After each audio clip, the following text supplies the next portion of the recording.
والذاريات ذروا فالحاملات وقرا فالجاريات يسرا فالمقسمات أمرا إنما توعدون لصادق وإن الذين لواقع والسماء ذات الحبك إنكم لفي قول مختلف ارفع من أفك قتل الخراصون الذين هم في غمرة ساهون يسألون أيان يوم الدين يوم على النار يفترون ذوقوا فتنتكم هذا الذي كنتم به تستعجلون إن المتقين في جنات وعيون آخذين ما آتاهم ربهم إنهم كانوا قبل ذلك محسنين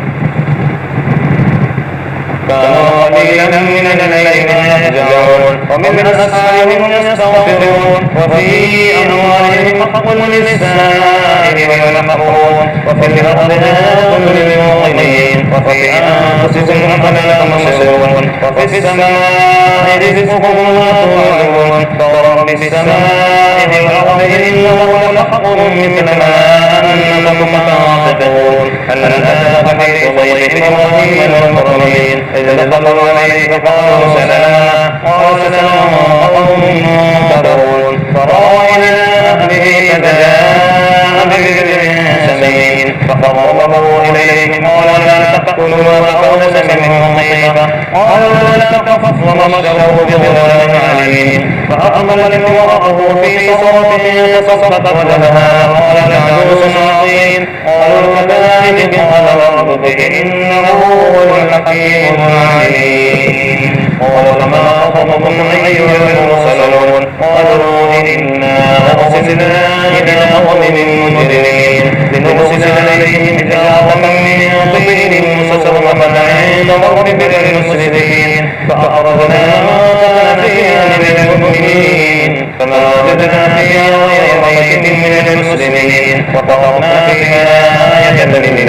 يخافون العذاب الأليم وفي موسى إذ أرسلناه إلى فرعون بسلطان مبين فقضينا بركنه وقال ساحر أو مجنون فأخذناه وجنوده ونبذناهم في اليم والرملين وفي عالم إذ أرسلنا عليهم الريح العظيم ما تذر من شيء أتت عليه إلا جعلته كالرميم وفي ثمود إذ قيل لهم تمتعوا حتى حين فعتوا عن أمر ربهم فأخذتهم الصاعقة وهم ينظرون فما استطاعوا من قيام وما كانوا منتصرين وقوم نوح من قبل إنهم كانوا قوما فاسقين والسماء بنيناها بأيد وإنا لموسعون والأرض خصفناها فنعم الماهدون ومن كل شيء خلقنا زوجين لعلكم تتقون ففروا إلى الله إني لكم منه نذير مبين ولا تجعلوا مع الله إلها آخر إني لكم منه نذير مبين كذلك ما أتى الذين من قبلهم من رسول